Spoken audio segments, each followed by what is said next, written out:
9.1 ত্রিকোণমিতি। উদাহরণ 1, থিটা কোণের জন্য অতিভুজ, সন্নিহিত বাহু এবং বিপরীত বাহু চিহ্নিত করতে বলছে। আমাদের আগে একটা সমকোণী ত্রিভুজের কোন বাহুকে কি বলা হয় এটা চেনা প্রয়োজন।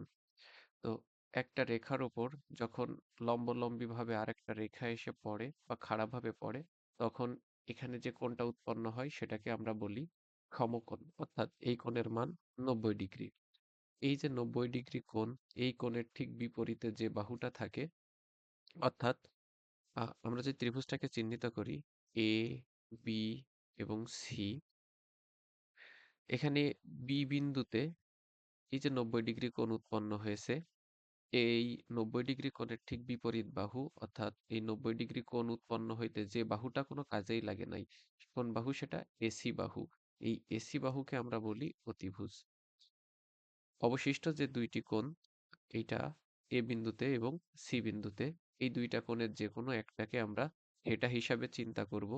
তো যদি এ বিন্দুর এই কোণটাকে থেটা হিসাবে চিহ্নিত করি, তাহলে এই কোণের ঠিক বিপরীত বাহু কোনটা? বিসি, সেই বিপরীত বাহুকে আমরা বলবো লম্ব। তাহলে অতিভুজ এবং লম্ব হওয়ার পর অবশিষ্ট যে বাহুটা থাকে সেটাকে আমরা বলি ভূমি বা সন্নিহিত বাহু, এবং লম্বরই অপর নাম হলো বিপরীত বাহু। আমরা ক নম্বর যদি সলভ করি, তো এখানে যে ত্রিভুজটা দেওয়া আছে সেটা হলো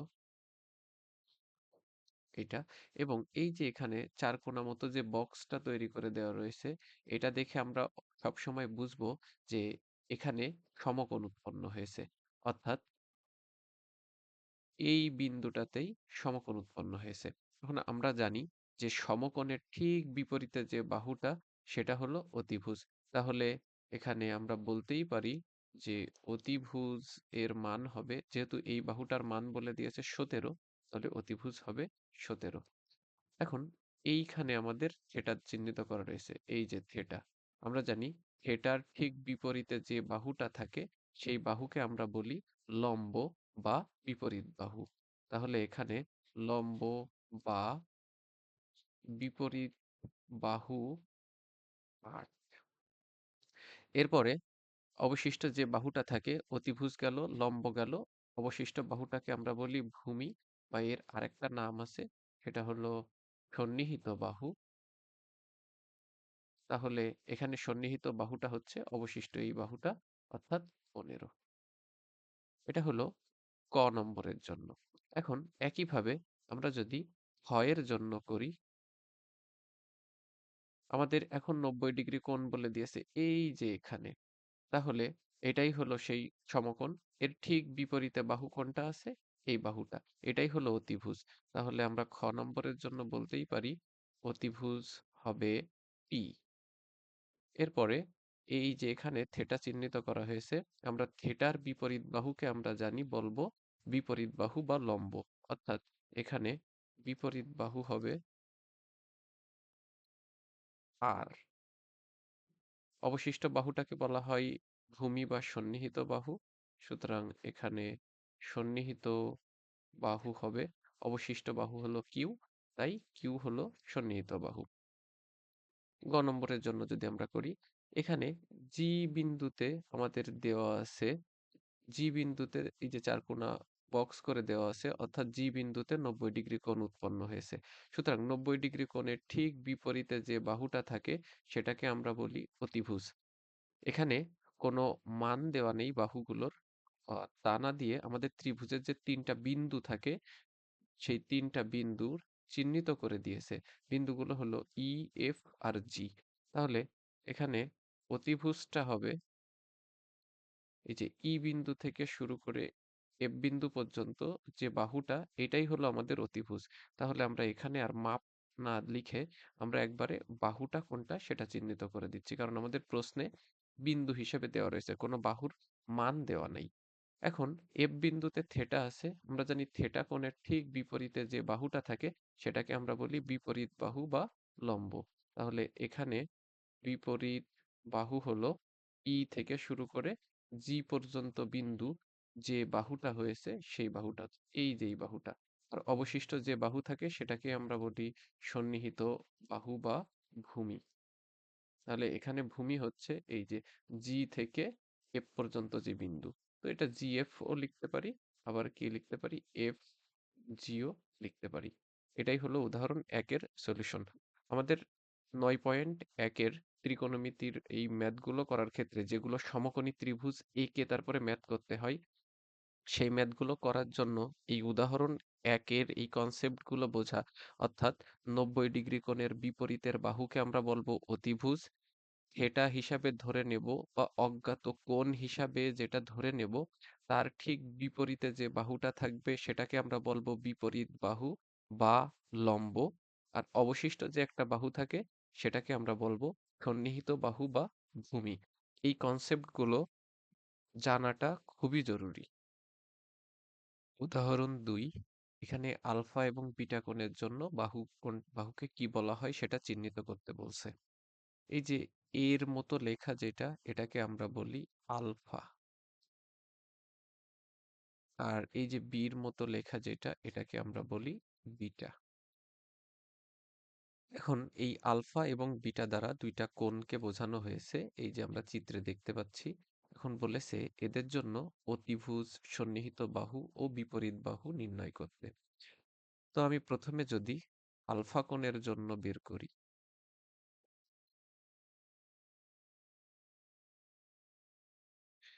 একটা সমকোণী ত্রিভুজের কোন কোণটাকে সমকোণ বলা হচ্ছে সেটা অলওয়েজ ফিক্সড। এখানে এই যে চারকোণা যে বক্সটা দেওয়া রয়েছে সেটা দ্বারা সমকোণকে বোঝাচ্ছে। আমরা সবসময়ই জানি সমকোণের ঠিক বিপরীত বাহুকে অতিভুজ বলা হয়। তাহলে এই সমকোণের বিপরীত বাহু হলো 25। তো আমি আলফা কোণই হোক আর বিটা কোণই হোক, যে কোণই হোক, সমকোণ যেহেতু ফিক্সড, সুতরাং অতিভুজও ফিক্সড থাকবে। তাহলে আমরা বলতেই পারি আলফা কোণের জন্য অতিভুজের মান হলো 25। এখন আলফা কোণটা এইটা। আমরা কি জানি, যে কোণ নিয়ে আমরা কাজ করব সেই কোণের ঠিক বিপরীতে যে বাহুটা থাকবে সেই বাহুকেই আমরা বলবো বিপরীত বাহু। তাহলে এখানে আলফা কোণের জন্য বিপরীত বাহু হলো 24।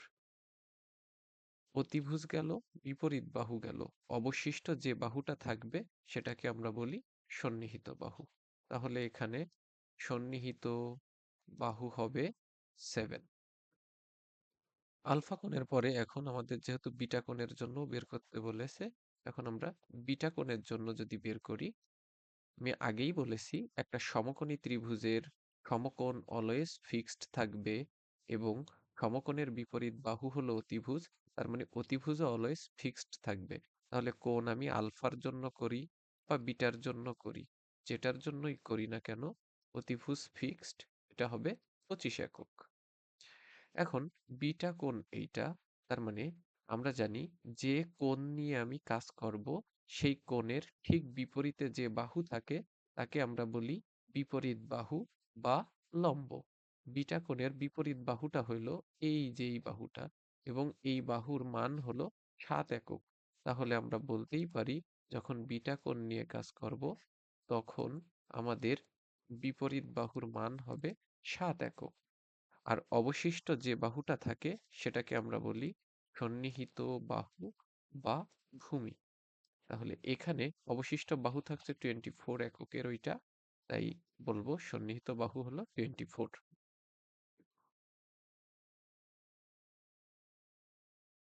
এই অধ্যায়ের ম্যাথগুলো করার জন্য আমাদের কিছু সূত্র জানা প্রয়োজন। তো তার আগে একটা সমকোণী ত্রিভুজ এখানে আঁকা হয়েছে। সমকোণী ত্রিভুজটাকে যদি এ, বি এবং সি বিন্দু দ্বারা চিহ্নিত করি, তাহলে এই যে বি বিন্দুতে এখানে 90 ডিগ্রি একটা কোণ উৎপন্ন হয়েছে, যেটাকে আমরা এই যে চারকোণা একটু বক্স দিয়ে চিহ্নিত করি, এটাই হলো 90 ডিগ্রি কোণ, বা আমরা এটাকে সমকোণ বলি। এই কোণের বিপরীতে যে বাহুটা থাকে, এই যে এসি বাহু এখানে, এটাই হলো আমাদের অতিভুজ। একটা সমকোণী ত্রিভুজে এই অতিভুজ অলওয়েজ ফিক্সড, কারণ সমকোণী ত্রিভুজে একটা কোণ সমকোণ থাকে, সমকোণ যেহেতু ফিক্সড থাকে তাই অতিভুজও ফিক্সড থাকে। এখন আমরা অবশিষ্ট যে দুইটা কোণ, এ বিন্দুতে একটা কোণ এবং সি বিন্দুতে একটা কোণ, এর ভিতরে যে কোনো একটা কোণ ম্যাক্সিমাম ক্ষেত্রেই প্রশ্নে উল্লেখ করে বলে দিবে যে কোন বিন্দুতে কোণ ধরতে হবে। সেটা যদি উল্লেখ করে দেয় তাহলে সেই বিন্দুতেই আমরা কোণের জন্য বাকি ত্রিকোণমিতিক অনুপাতগুলো নিয়ে কাজ করব। এই যে ত্রিকোণমিতিক অনুপাত, আমাদের বইতে ৬টা ত্রিকোণমিতিক অনুপাত আছে, যাদের নাম হলো সবার প্রথমটা সাইন, দেন কজ, তারপরে আছে ট্যান, এরপর আছে কোসেক, সেক এবং কট। এই ৬টা হচ্ছে আমাদের ত্রিকোণমিতিক অনুপাত। এই ৬টা ত্রিকোণমিতিক অনুপাতকে ব্যবহার করেই এই অধ্যায়ের ম্যাথের যাবতীয় ক্যালকুলেশনগুলো আমাদের করতে হয়। এখন এই যে ত্রিকোণমিতিক অনুপাতগুলো আছে এগুলোর জন্য কিছু সূত্র ফলো করতে হয়, আমরা সেই সূত্রগুলো শিখব। তো সূত্রগুলো শেখার পূর্বে আমাদের কোন বিন্দুতে আমরা কোণ হিসাবে ধরে নিব বা থেটাকে ধরে নিব সেটাও জানা প্রয়োজন আছে। তো আমি এখানে এ বিন্দুতে থেটা বা অজ্ঞাত কোণ আছে এটা ধরে নিচ্ছি। অর্থাৎ আমরা যা কিছু হিসাব নিকাশ করব সব এই এ বিন্দুর সাপেক্ষে করব। তো যে বিন্দুতে কোণ ধরে নেওয়া হয় অর্থাৎ থেটা বা অন্য যে কোনো কিছু, থেটা না দিয়ে এখানে আমি আলফা দিয়ে, বিটা দিয়ে, গামা দিয়ে যে কোনো কিছু দিয়ে চিহ্নিত করতে পারি কোণকে। তো এ বিন্দুতে যেহেতু কোণটা উৎপন্ন হয়েছে, তো এই কোণের ঠিক বিপরীতে যেই বাহুটা থাকে তাকে আমরা কি বলি? বিপরীত বাহু বা লম্ব বলা হয়। তাহলে একে লম্ব বা বিপরীত বাহু হিসাবে চিহ্নিত করা হয়। তাহলে অবশিষ্ট যে বাহুটা থাকে তাকে আমরা বলি ভূমি, বা বইতে কোথাও কোথাও এটাকে সন্নিহিত বাহু হিসাবেও চিহ্নিত করা হয়। এখন আমরা সূত্রগুলো জানব। আমাদের সূত্র ১ নম্বরটা হচ্ছে এই যে সাইন, কোন বিন্দুতে কোণ উৎপন্ন হয়েছে? এ বিন্দুতে। আমরা এটাকে চাইলে থেটা হিসাবে চিহ্নিত করতে পারি, কারণ অজ্ঞাত কোণটাকে আমি থেটা বলছি। অজ্ঞাত কোণকে থেটা না বলে এ বলতে পারি, বি বলতে পারি, যে কোনো কিছুকে চিহ্নিত করতে পারি।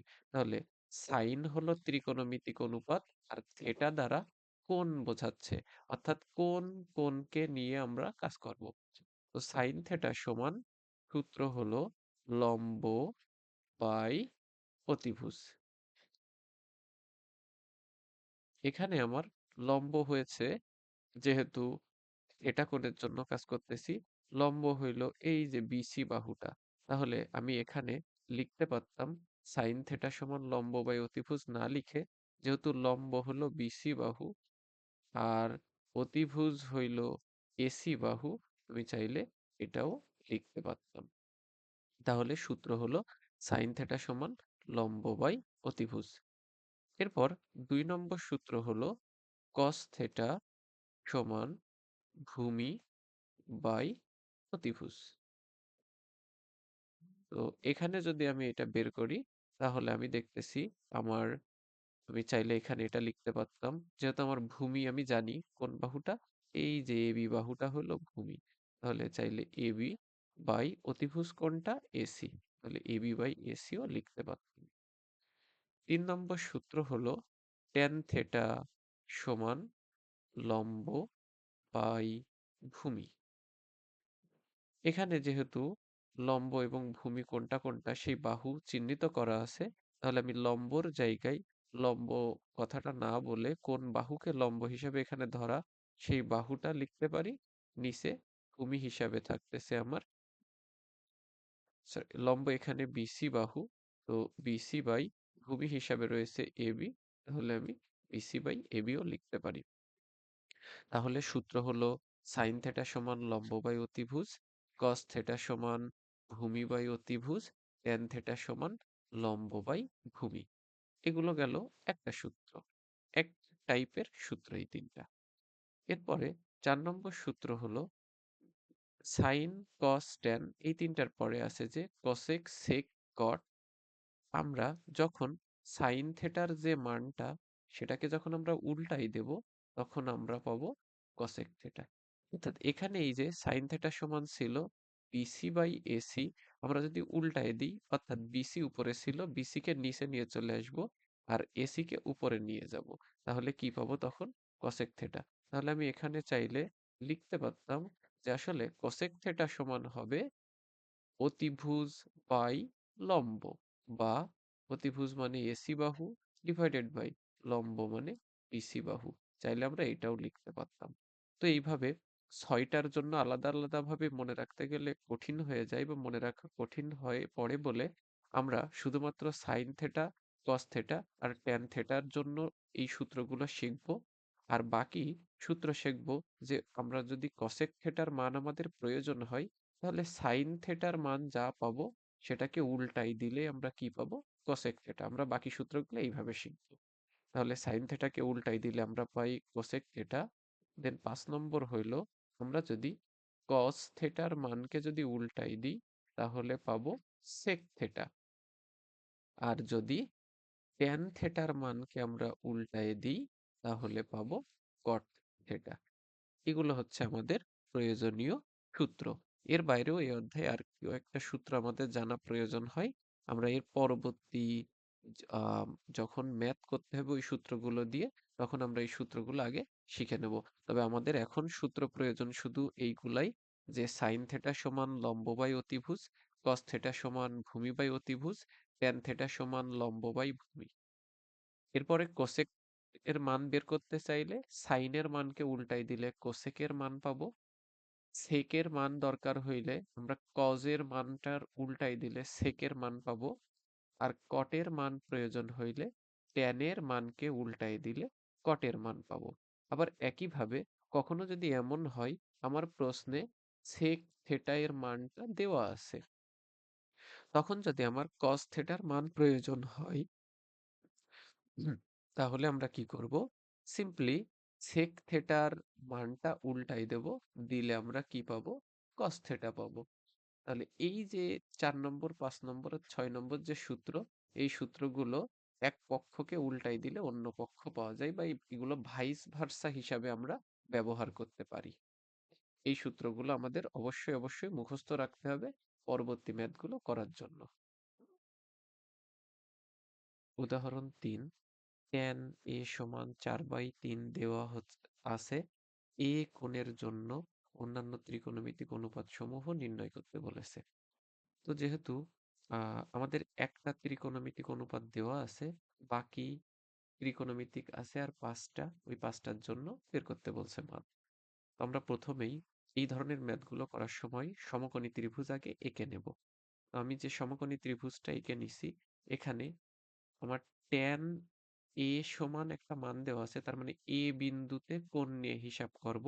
তাহলে এ বিন্দুটা আমি সমকোণ যে বিন্দুতে উৎপন্ন হয়েছে সেই বিন্দু বাদে অন্য যে কোনো বিন্দুতে ধরে নিতে পারি। তো আমি ধরে নিলাম এই যে এ বিন্দুটা হলো এখানে, তার মানে এই বিন্দুতে এই জায়গাটার এই কোণের জন্য আমরা হিসাব নিকাশ করব। তো বাকি বিন্দুগুলো আমি ধরে নিই, এটাকে বি বিন্দু আর এটাকে সি বিন্দু হিসাবে ধরে নিলাম।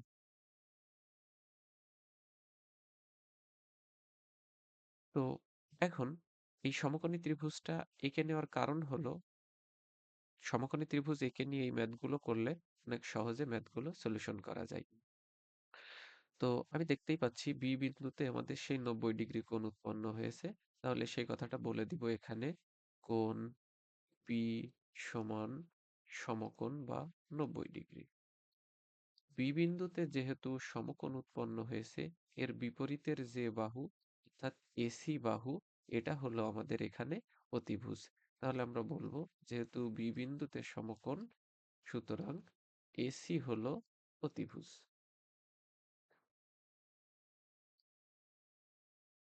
এখন আমাদের প্রশ্নে দেওয়া আছে যে ট্যান এ সমান 4/3। তো আমরা আরো একটা সূত্র জানি যে ট্যান থেটার একটা সূত্র ছিল। আচ্ছা, আমরা সূত্র জানি ট্যান থেটা, কিন্তু এখানে লেখা রয়েছে ট্যান এ। আমি সূত্র বোঝানোর সময় বলেছিলাম যে ওই যে থেটা, ওই থেটা দ্বারা আসলে কিছুই না, শুধুমাত্র কোন বিন্দুতে কোণ আছে সেটাকে বোঝাই। তো এখানে থেটা না লিখে এ লেখার অর্থ হলো আমাদেরকে বোঝাই দিবে আমরা যা হিসাব নিকাশ করব সব এ বিন্দুতে উৎপন্ন কোণের জন্য আমরা হিসাব নিকাশটা করতেছি।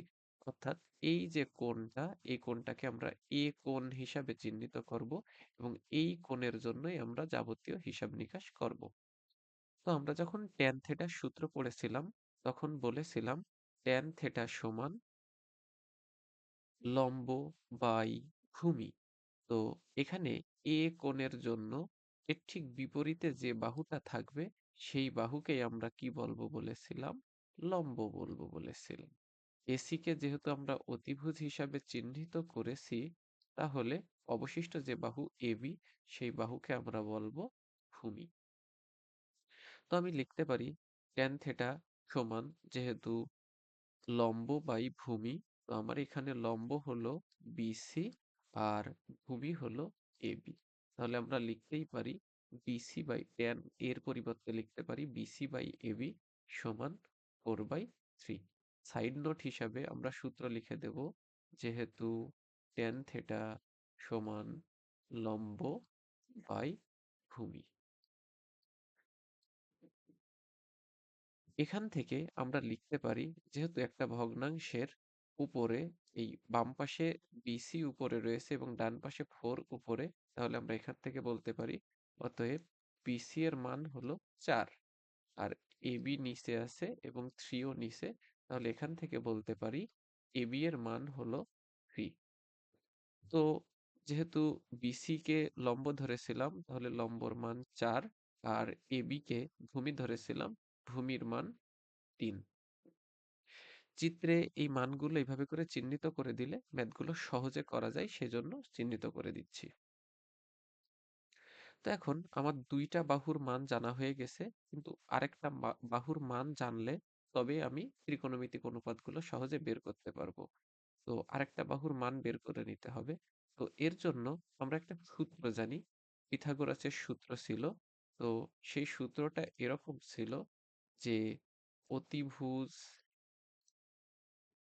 স্কয়ার সমান ভূমি স্কয়ার প্লাস লম্ব স্কয়ার। আমরা চাইলে এই সূত্রটা এভাবে লিখেও দিতে পারি, অথবা আমরা ডিরেক্ট ম্যাথের এই বাহুগুলো লিখে এই সূত্রকে সাইড নোট হিসেবেও ব্যবহার করতে পারি।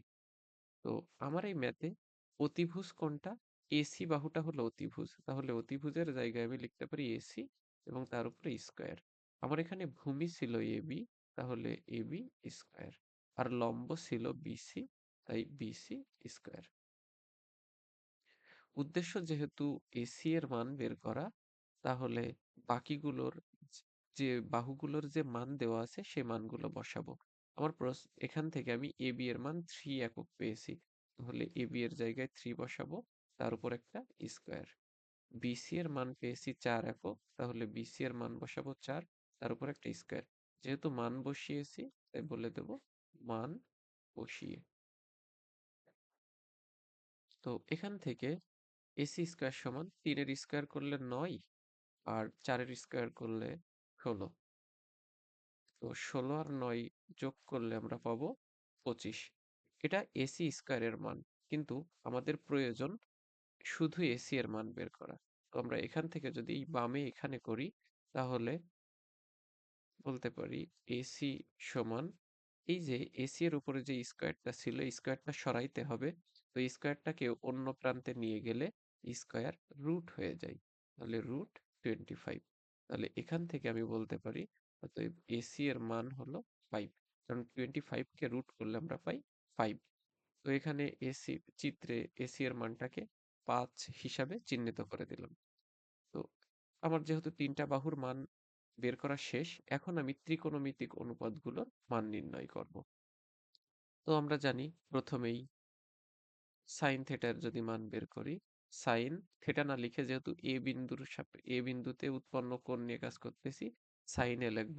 এবং আমরা জানতাম সাইন থেটার সূত্র ছিল লম্ব বাই অতিভুজ। তো আমার এখানে লম্ব মানে হলো বিসি বাহু আর অতিভুজ মানে হলো এসি বাহু। তাহলে এখান থেকে আমি লিখতেই পারি যে সুতরাং সাইন এ মানে হলো বিসি এর মান 4 এবং এসি এর মান হলো 5। এটা একটা অ্যান্সার। এরপরে আমরা আবার জানি যে কস থেটা সমান ভূমি বাই অতিভুজ। আমার এখানে ভূমি হলো এবি বাহু আর অতিভুজ হলো এসি বাহু। তাহলে এখান থেকে আমি বলতে পারি অতএব cos A সমান AB এর মান হলো 3 এবং AC এর মান হলো 5। এটা একটা অ্যান্সার।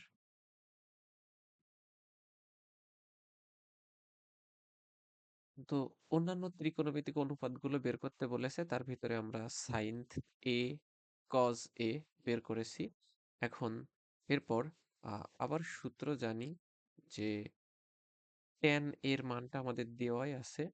তো আমরা বলেছিলামই যে আমাদের যদি কখনো কোসেক এর মান বের করার প্রয়োজন হয় এবং সাইন এর মানটা দেওয়া থাকে, তাহলে আমি সাইন এর মানটাকে উল্টাই দিলেই কোসেক এ এর মান পাবো।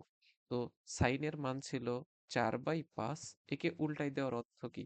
আমরা এখান থেকে লিখতেই পারি যে আসলে তাহলে আমরা কোসেক এ সমান সাইনের মানটাকে উল্টাই দিব, অর্থাৎ যে নিচে ছিল সে উপরে যাবে, যে উপরে ছিল সে নিচে যাবে। 5/4। আবার আমরা জানি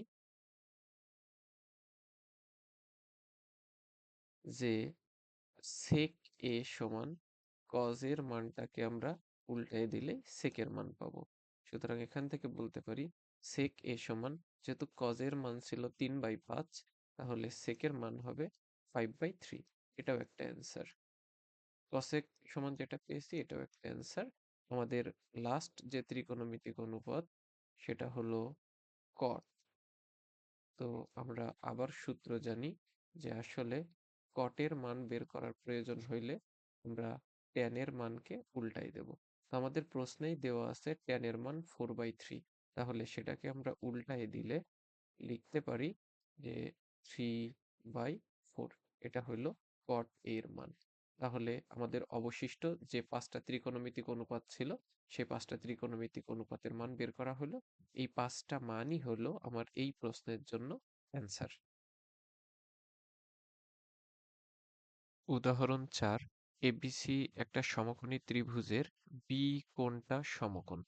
এটা বলে দেওয়া আছে প্রশ্নে। সুতরাং আমি আগেই বলেছি এই ধরনের ম্যাথগুলো করার ক্ষেত্রে সমকোণী ত্রিভুজ এঁকে নিতে হবে। তো আমি এখানে একটা সমকোণী ত্রিভুজ এঁকে নিছি। এখানে বলেছে বি কোণটা সমকোণ, অর্থাৎ এই যে সমকোণ উৎপন্ন হয়েছে এটা কোন বিন্দুতে হবে? বি বিন্দুতে। তাহলে আমি এটাকে চিহ্নিত করব বি হিসাবে। এরপরে বলেছে tan a সমান 1, 2 sin a cos a সমান 1, এটার জন্য সত্যতা যাচাই করতে বলেছে। অর্থাৎ অবশিষ্ট যে দুইটা বিন্দু এ আর বি নিয়ে কোনো কিছু বলে দেওয়া নেই, তো আমি আমার ইচ্ছা মতো ধরে নিচ্ছি। আমি ধরলাম উপরের বিন্দুটাকে এ ধরলাম, নিচের বিন্দুটাকে বি ধরলাম। এখন প্রশ্নে বলে দিয়েছে tan a সমান 1। তার মানে আমার এই যে কোন কোনটা নিয়ে কাজ করতে হবে? এ তে যে কোনটা আছে সেটা নিয়ে কাজ করতে হবে। তাহলে আমি থিটা হিসাবে বা কোণ হিসাবে ধরে নিচ্ছি এই এ বিন্দুতে থাকা কোণটাকে। তো আগের প্রশ্নটাতে আমাদের দেওয়া ছিল যে tan a সমান 4/3। তো যেহেতু আমি tan থিটা সমান লিখতে পারতাম লম্ব বাই ভূমি, সেখান থেকে আমি বলেছিলাম লম্ব সমান 4 আর ভূমি সমান 3। কিন্তু এই প্রশ্নে বলে দেওয়া আছে tan a সমান 1। তো একইভাবে আমি tan এর পরিবর্তে এখানে আবারও বলে দিতে পারি লম্ব বাই ভূমি। যেহেতু আমার লম্ব হলো এখানে থিটা কোণের বিপরীত বাহুটা লম্ব হয়, তার মানে সরি এখানে একটু মার্কিং এ ভুল আছে, এই বিন্দুটা সি হবে। তো যেহেতু এখানে থেটা এ বিন্দুতে রয়েছে, তাহলে লম্ব হিসাবে হবে বিসি আর ভূমি হিসাবে হবে এবি বাহু। তো বিসি বাই এবি সমান 1। এখন বিসি এর বাহুটা যদি আমি 10 ধরি, এবি এর বাহুটা যদি 10 ধরি, তো 10 আর 10 কাটাকাটি করলে 1 হয়। আবার বিসির বাহু যদি 5 হয়, এবির বাহুও যদি 5 হয়, তাহলে এবি আর বিসি কাটাকাটি করলে তাও 1 হয়। অর্থাৎ দুনিয়ার যে কোনো মান সেটা বিসি আর এবি এর মান হিসাবে যদি দুইটার সেম মান ধরি, কাটাকাটি করলে 1 হবে। এই কারণে আমরা কি করি, আগের ম্যাথের মতো যেরকম একটার মান 4 আর একটার মান 3 বলে দিতে পারছিলাম, এখানে বলে দিতে পারি না। এই জন্যই আমরা এই ম্যাথ সমাধান করার জন্য আমরা বিসির মান এবং এবি এর মানটা কি করব, ধরে নিব, যে কোনো একটা চলক হিসাবে ধরে নিব। তো সেই কথাটাই বলি, ধরি বিসি সমান এবি সমান এক্স একক, অর্থাৎ এগুলোর মান বিসি এর মানও এক্স একক হিসেবে ধরে নিলাম, এবি এর মানও এক্স একক হিসেবে ধরে নিলাম। আমাদের এই প্রশ্নে যেহেতু বলে দেওয়া আছে যে কোণ বি হলো সমকোণ, সুতরাং আমি এখান থেকে এই ডান সাইডের এতটুকু পুরোটাই রাফ করা, শুধুমাত্র বোঝানোর জন্য কেন এই মেথডটা ধরে নিছি এটা। তো যেহেতু বি কোণটা সমকোণ, সুতরাং আমি এখান থেকে বলে দিতে পারি বি কোণের বিপরীত বাহু যেটা অর্থাৎ এসি, এই এসি বাহুটা হলো অতিভুজ। আবার যেহেতু এ বিন্দুতে কোণ ধরে নেওয়া, কারণ এখানে ট্যান এর পরে এ লেখা, তাই এ বিন্দুতে কোণ ধরে নিতে হবে। তো আবার যেহেতু এ বিন্দুতে কোণকে আমরা ধরে নিছি, তাহলে এর ঠিক বিপরীত বাহু যেটা অর্থাৎ বিসি, বিসি কে আমরা লম্ব হিসাবে ধরে নেব। আবার এখানে বিসি হলো লম্ব এবং অবশিষ্ট যে বাহু এবি সেটা হইল ভূমি। তো আমি এবির মান এক্স একক ধরে নিছি, অর্থাৎ এই বিন্দুটা এক্স। আবার বিসি এর মানও আমরা কি ধরে নিছি, এক্স, সুতরাং এখানেও এক্স একক লিখতে পারি। তো আমরা এখন যেহেতু 2 সাইনে কজ এর মান বের করব, এই মান বের করার জন্য আমাদের এসি বাহুর মানও জানা দরকার। তো আমরা সেই এখন পিথাগোরাসের সূত্রটা ব্যবহার করব। তো জানি পিথাগোরাসের সূত্র অনুসারে এখানে এখানে এসি হইল অতিভুজ, তাহলে আমরা লিখতে পারি এসি স্কয়ার সমান, এখানে ভূমি হলো এবি অর্থাৎ এবি স্কয়ার প্লাস লম্ব হলো বিসি, বিসি স্কয়ার লিখতে পারি। তো উদ্দেশ্য আমাদের এসির মান বের করা, তাই এসি কে এইভাবে রাখবো। এখানে এবির মান দেওয়া ধরে নিছি কত, এক্স একক, তাহলে এখানে এক্স স্কয়ার, আর বিসির মান কত, আবার এক্স, তাহলে এখানেও এক্স স্কয়ার, এটা ধরে নিছিলাম, সেই মানটা বসাইছি, যেহেতু মান বসাইছি তাই বলে দিব মান বসিয়ে। এখন এক্স এর উপর স্কয়ার মানে এক্স স্কয়ার, এখানেও এক্স এর উপর এক্স স্কয়ার মানে এক্স স্কয়ার, একটা আর একটা দুইটা এক্স স্কয়ার আছে, তাই আমি বলতেই পারি যে এসি স্কয়ার মানে হলো দুইটা এক্স স্কয়ার। উদ্দেশ্য যেহেতু এসি এর মান বের করা, তাহলে এসি এর স্কয়ারটাকে পক্ষান্তর করলে এটা হয়ে যাবে রুট।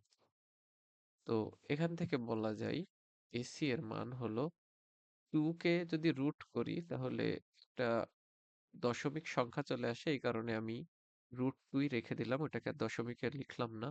তারপরে এক্স স্কয়ার, সেটাকে যদি রুট করি তাহলে এই স্কয়ার আর রুট কাটা যে থাকে হলে শুধু এক্স, তার মানে এটা হলো √2, তার সাথে গুণ আকারে আছে এক্স। আমি এখানে লিখতে পারি এসি সমান √2 এক্স। যেহেতু আমরা ক্যালকুলেশন করে এসি এর মান পেয়েছি √2 এক্স, তাই এখন আমি এটা লিখে দিলাম।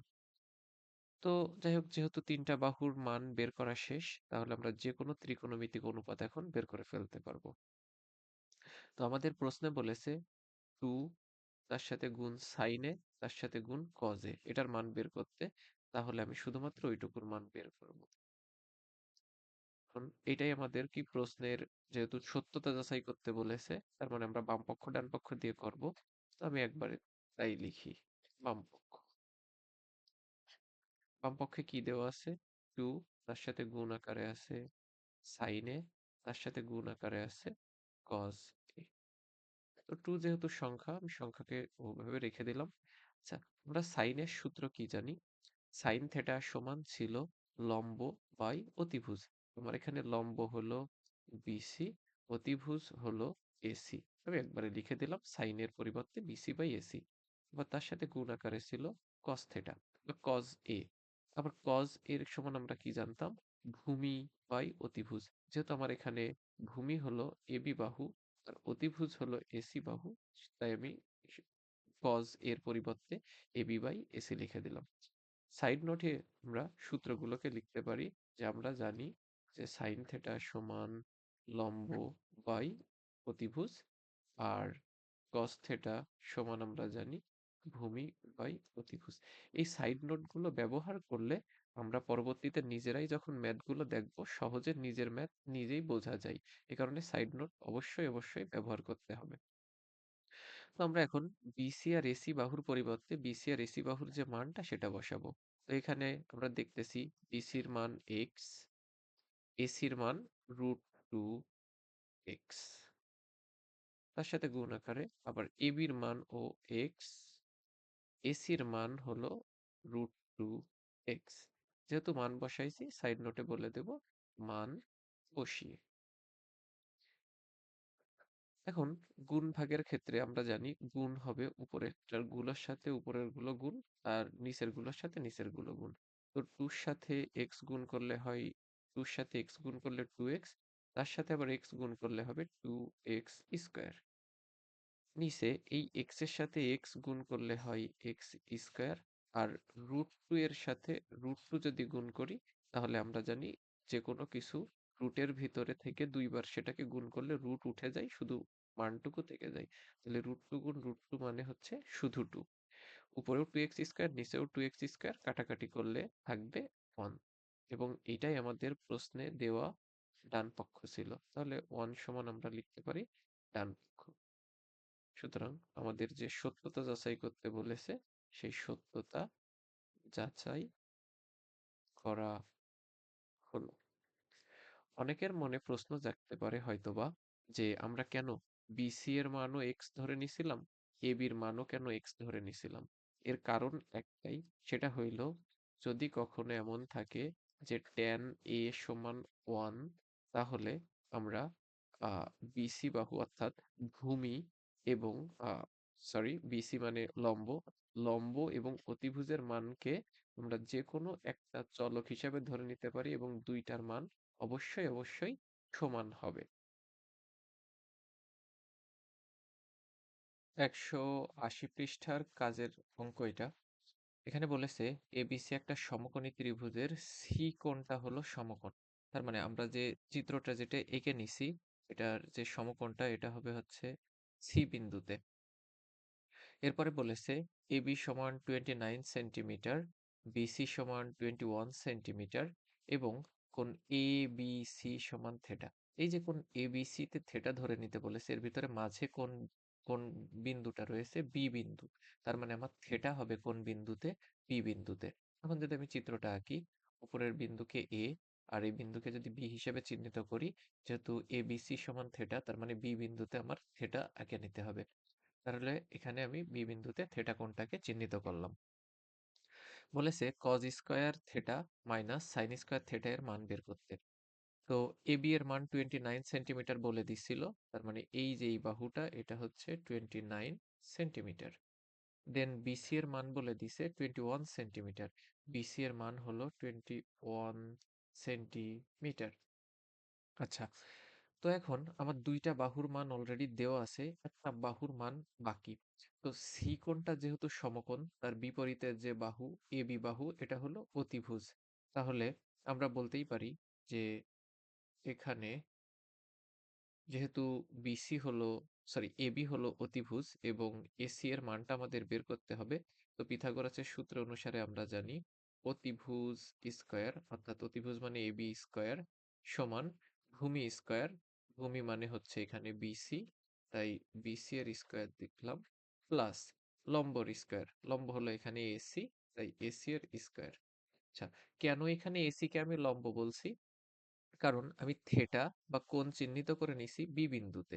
তাহলে এই থেটার বিপরীতে বাহু হলো এসি এবং থেটার বিপরীত বাহুকে আমরা সবসময় লম্ব ধরি, এ কারণে এসি কে বলতেছি লম্ব।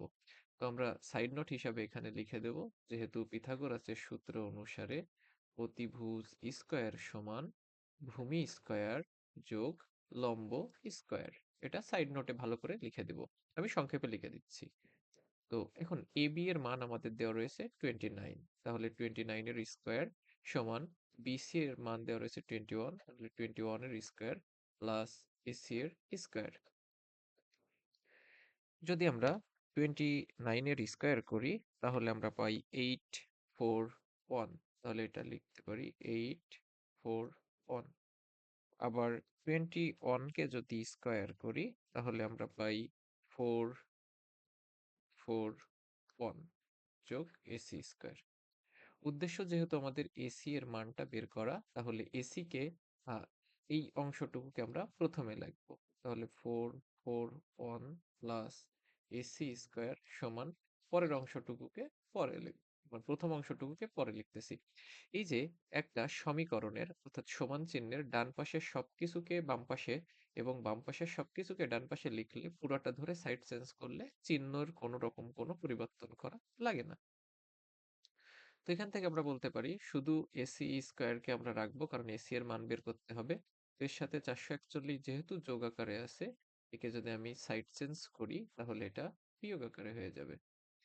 তো এখান থেকে বলা যায় বা এসি স্কয়ার সমান 841 থেকে যদি 441 বাদ দিই তাহলে আমাদের থাকতেছে হচ্ছে 400।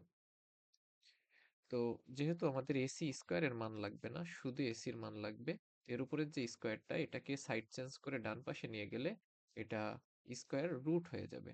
সুতরাং এখান থেকে আমরা বলতে পারি অতএব এসি এর মান হলো 400 কে রুট করলে আমরা পাই 20। তো এর পরবর্তী অংশটুকু যদি আমি এখানে করি, আমাদের মান নির্ণয় করতে বলেছে যার, মান নির্ণয়ের অংশটুকুকে আমরা সবসময় প্রদত্ত রাশি বলে লিখি।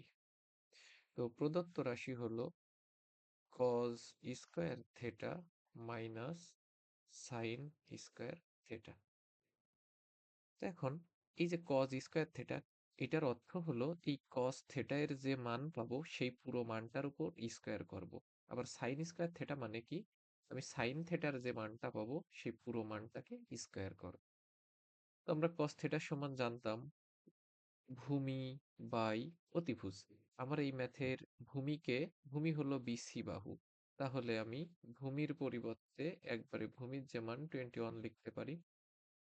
তো cos থিটা সমান ছিল ভূমি বাই অতিভুজ, এখানে অতিভুজ হলো এবি বাহু, তাহলে এবি বাহুর মান হলো 29। তাহলে cos থিটা সমান 21/29। কিন্তু এখানে কি শুধু cos থিটার মান বসাতে বলেছে, এর উপর একটা স্কয়ার ছিল না, এই কারণে cos থিটার যে মান এই পুরো মানের উপর একটা স্কয়ার বসাবো, বিয়োগ সাইনের পুরো মানটার উপর একটা স্কয়ার বসাবো। এখন আমরা কি জানি সাইন থিটা সমান লম্ব বাই অতিভুজ। আমাদের এখানে লম্ব হলো এসি বাহু, তো এসি বাহুর মান বসাবো ডিভাইডেড বাই অতিভুজ হচ্ছে এবি, এবির মান হলো 29। এখন যদি আমি বর্গ করি 21 রে স্কয়ার করলে পাই 441, 29 কে স্কয়ার করলে পাবো 841, 20 কে স্কয়ার করলে পাবো 400, 29 কে স্কয়ার করলে পাবো 841। এখন ক্যালকুলেটরেই বিয়োগ করি আর এমনি ভাবেই বিয়োগ করি। 441/841 থেকে 400/841 বিয়োগ করলে বিয়োগ বিয়োগের মানটা আসবে 41/841। যেহেতু আমাদের cos square theta minus sine square থেটার মান বের করতে বলেছিল এবং আমরা সংখ্যাগত মান হিসেবে এটা পেয়েছি, সুতরাং এটাই অ্যান্সার। অনেকের মনে প্রশ্ন জাগতে পারে কেন 41 কে আমরা 841 দিয়ে ভাগ করে দশমিকে মান বসালাম না। তো আমাদের আসলে এই ম্যাথগুলোতে দশমিকে মান বসানোর কোনো প্রয়োজন নাই, এই কারণে আমরা এইভাবে করেই মান রেখে দিলাম। সুতরাং এই ম্যাথের অ্যান্সার 41/841।